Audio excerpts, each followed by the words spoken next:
Hello everyone. और आज आपको मिलेगा फार्मास्यूटिकल इंडस्ट्री के ग्रोथ के बारे में सीखने को। जी हाँ, आपने सही सुना है, क्योंकि इंडियन फार्मास्यूटिकल अलायंस आईपीए के महासचिव सुदर्शन जैन ने गुरुवार को कहा है कि भारतीय फार्मा उद्योग के 2030 तक 130 अरब डॉलर तक बढ़ने और दुनिया के सबसे अधिक दवाओं का बेचने वाला देश बन जाने की संभावना है। भारतीय फार्मा उद्योग वर्तमान में 49 बिलियन डॉलर का है और यह दुनिया में तीसरे सबसे बड़े फार्मा उद्योग का है। उन्होंने कहा है कि भारत दुनिया के 200 से अधिक देशों में दवाओं को आपूर्ति करता है। यह जानकारी उनके द्वारा लेबोरेटरी टेक्नोलॉजी और फार्मा मशीनों के मौके पर 3 दिवसीय व्यापार शो के दौरान दी गई।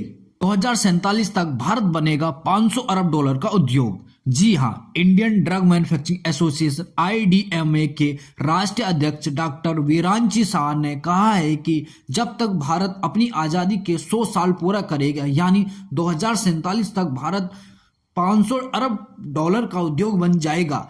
जी हाँ, आईडीएम पीएलआई 2.0 पर भारत सरकार के द्वारा मिलकर काम कर रहा है। आयातित दवाओं और उपकरणों का बड़ा हिस्सा स्थानीय रूप से निर्मित किया जाएगा।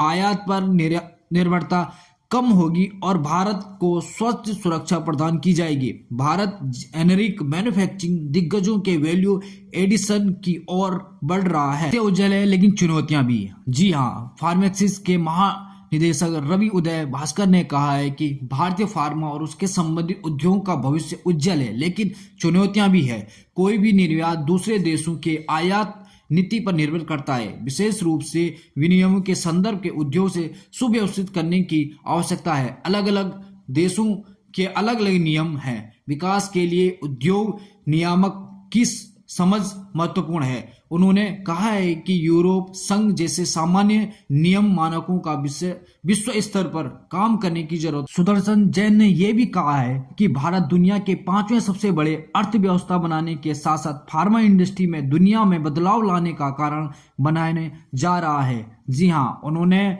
इनोवेशन, आत्मनिर्भर और एक्सपोर्ट में विविधता लाने के भीतर भी में संभावना के विस्तार होने के बारे में जानकारियां